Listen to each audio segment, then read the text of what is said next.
You're Magical Girl Idol, everyone, making bigger snot bubbles than I ever made as a kid.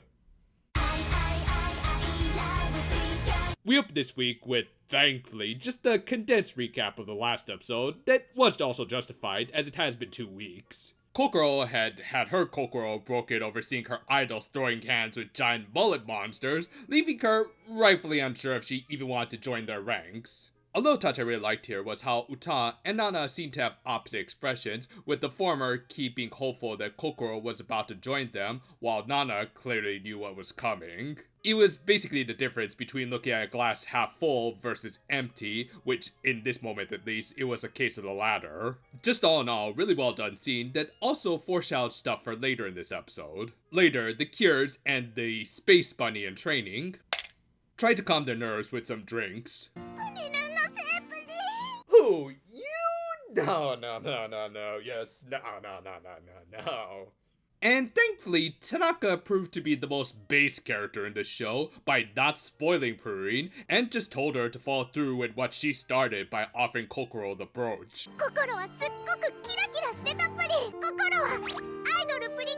Or, she could just be a victim of the week, as that was at least the case for the first 5 episodes of the show. But yeah, sure enough, one of the main reasons that Kokoro was hesitant to join her senpai was because she wasn't confident about being able to fight like them, much less with a smile on her face. And again, while you could take Kokoro's dilemma here as literal, as it would be a legit dilemma on whether or not you should become a superhero, it could also be seen as an allegory for entering into the idol industry, which personally I think is a way bigger risk than joining the Avengers, but that's just me. But yeah, once she got home, Kokoro did the typical disillusioned fan thing and stored away all of her merch. And later that night, Lieutenant Hiraki would break in and steal that box.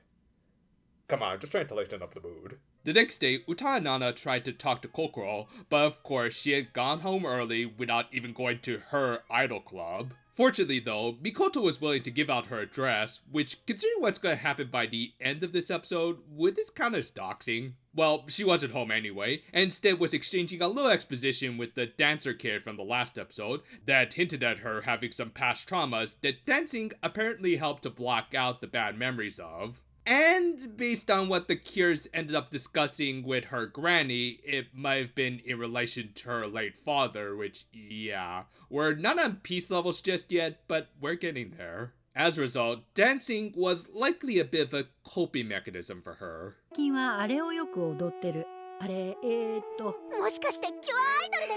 actually, I think it was that one dance where they move their hands back and forth. And we're done here.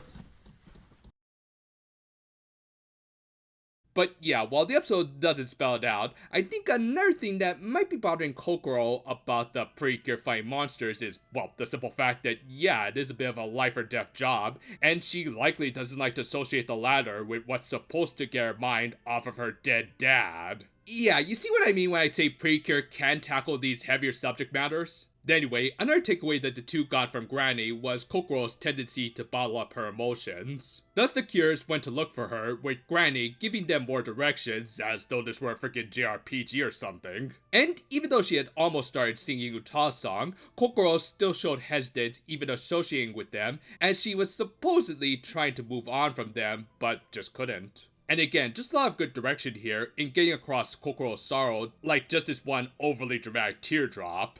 That said, it was pretty obvious that she wanted to cry a little more than just that.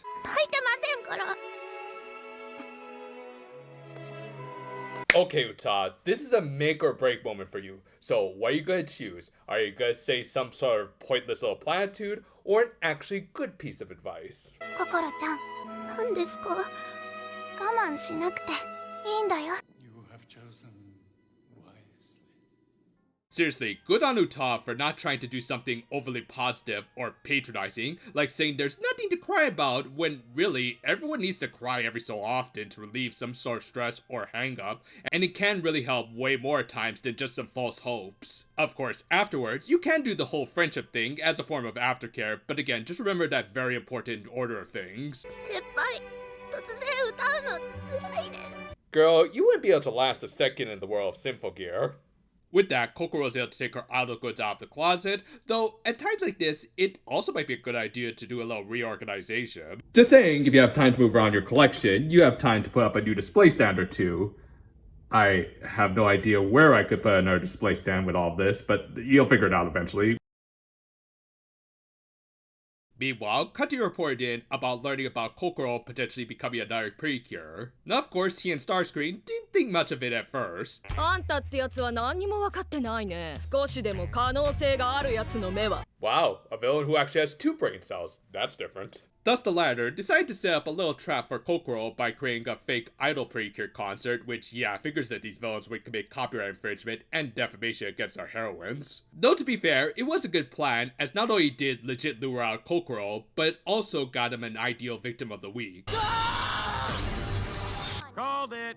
With that, Zachary started to destroy his own fake stage, which got Kokoro to make yandere eyes. Like, okay, maybe the structure itself was an actual public space, but all the setup, like the posters and such, were unauthorized, so it's really no big deal if they get destroyed, unless you're dedicated to the Church of Idol Precure, which I guess stuff like this would be considered sacrilege. Well, that, and Kokoro did hate how he played with everyone's feelings by falsely promising the Precure, but still, between this and the last episode, I'm still gonna call Kokoro a cult leader, a Kokolot leader, if you will. Regardless, all this stuff finally managed to solidify Kokoro's resolve to join the Precure, as while she likely still thought about the passing of her father, she at least now had a reason to fight. And with that, Kokoro's transformation sequence was okay. Again, I don't think I've been blown away by any of the transformations of the season so far, and for some reason, Kokoro seemed like he was a bit slower than the others. Like, when I originally watched this, I thought something was wrong with my video player, but no, this is just the frame rate they decided to go with. I don't know why, as it just makes Kokoro look like she's letting the sequence do all the work while she lays back, which ironically goes against the whole dancer gimmick. As we predicted in the last episode, this was done by Natsuo Iwaita, and yet for whatever reason, it didn't look nearly as good as this dance animation. Again, I won't say it was bad, just kind of slow and awkward in areas. And I guess if I were to rank these transformations, I'd probably just go with the obvious route from top to bottom, Idol, Wink, and this week, Q-Kyun. And yeah, in spite of that silly name, she did have a good design that reflected the fact that even though she now is a proper member of this team, she was still fangirl of her senpai, as her shade of purple was basically pink plus blue, and she even had a little teal thrown in for good measure, as well as a good breakup of color. She also had little details of both, like Nana's more proper blazer, and parts of Uta's hairstyling. That said, Kokoro was able to become her own idol. This debut fight was nicely done, as rotating camera shots are always a win in my books, though my personal favorite bit was here at the beginning when Kokoro almost went full Vanquish, but I guess she still needs to work on her flexibility a little to get the full action, but still, good stuff. I'm pretty sure she has it covered, unless you all really do want to kill one more time by taking up with a few more transformation sequences. That's fine, I guess. I mean, at least the fight still did mostly belong to Kokoro, who of course showed off her special attack, which were freaking lasers because you don't need any excuse to just fire them lasers. And thus, she ended the fight with the most poppy finisher of the season, in more ways than one.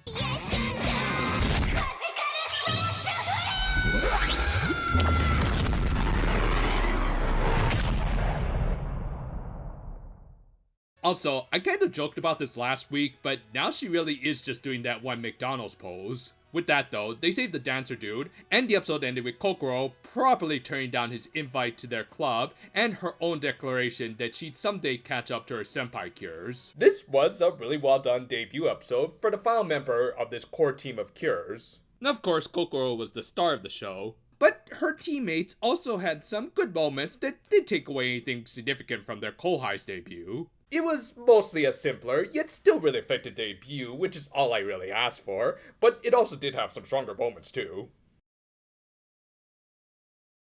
Now, I've heard some call this the best debut for a new cure ever, which to that I say, no, not really. I mean, it's still very solid, don't get me wrong, but sometimes I do wonder if this fandom often suffers from new car bias. Still, I did like Kokoro, mostly for the subtle storytelling that they managed to bring to her character. Again, while nothing is explicitly said, you can read into some more subtle storytelling with her. From her trepidations to her likely many hangups from losing her father at a young age, it all makes her a very sympathetic character, like the idol you want to cheer on to see get better as the baby of the group. Speaking of which, I really liked how Uta and Nana approach helping their new teammate. Uta especially used a surprisingly mature approach by not using the usual pink lead playbook of empty platitudes to get Kokoro to admit to herself that she needed to work out her issues. It all culminated in a good debut with the newbie's surprisingly effective moveset. It all made for overall, again, not the greatest debut ever, but still really solid, which I'm fine with rather than just throwing out that title every which way. I'm sure Kokoro's little purple heart is still beating even after this episode,